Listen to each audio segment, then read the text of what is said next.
Assalamualaikum warahmatullahi wabarakatuh. Tadi saya jumpa, ini adalah kuliner jadul ya. Ini namanya kerupuk mie kuah sate. Yaitu terdiri dari kerupuk dan juga ada kuah sate dan juga mie goreng. Dan cara makannya adalah seperti ini ya. Kita ambil satu kerupuk, setelah itu kita taruh mie goreng di atasnya ya, ataupun juga boleh terlebih dulu kuah sate. Kita ratakan kuah sate di atas. Setelah itu kita taruh lagi di atas mie goreng. Ini adalah mie kuning yang digoreng ya. Dan ada juga yang bikin bihun. Nah setelah itu ya, setelah kita taruh mie kuning di atas, kita boleh makan bersamaan ya, antara kerupuk, kuah sate dan juga mie goreng. Nah seperti ini ya.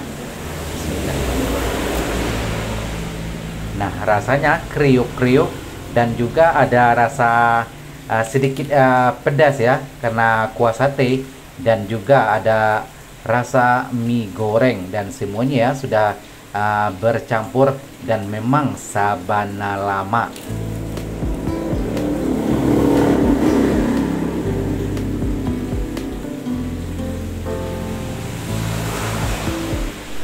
Nah kalau terdengar soundnya, kedengaran bising atau bunyi kes, dan minta maaf ya, di luar rumah saya adalah hujan lebat, jadi suara memang sangat bising. Dan kerupuk kuah sate seperti ini adalah merupakan jajanan jadul yang sudah ada semenjak dulu ya, dan semenjak saya SD saya pun juga sudah sering makan jajanan seperti ini ya. Dan ini memang jajanan bukan spesial ya, tapi memang kebanyakan dijual adalah dekat sekolah-sekolah dasar ataupun sekolah SD ya. Dan ini juga saya beli dekat sekolah dasar.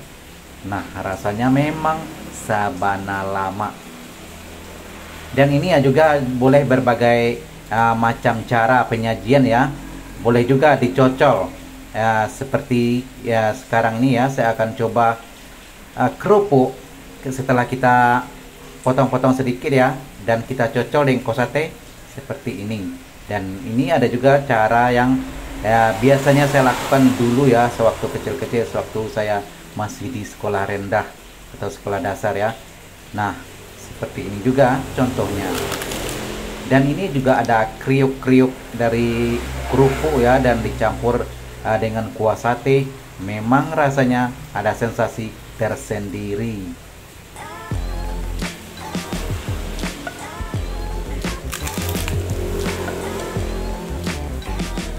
Atau kita juga boleh buat cara seperti ini ya. Kita letakkan kerupuk dulu, setelah itu kita letakkan di atasnya mie goreng, dan setelah itu lagi baru kita taruh di atasnya kuah sate. Dan ini pun sedikit berbeda juga rasanya seperti tadi ya, karena kuah satenya yang sekarang kita taruh di top up yang bagian atas. Tapi semuanya lebih kurang sama ya. Ada kriuk-kriuk, ada pedasnya, dan juga ada rasa mie goreng. Nah itulah video pendek dari kuliner Sumatera. Dan jika Anda suka dengan channel saya, suka dengan video-video saya, mohon dukung ya, subscribe, like, komen, dan juga share. Dan alhamdulillah ya, bibir saya pun sudah kelihatan merah, sudah monyong ya, karena bercampur kuah sate dan juga mie goreng. Oke, terima kasih yang sudah menonton. Saya doakan semoga sehat selalu. Assalamualaikum warahmatullahi wabarakatuh. Bye.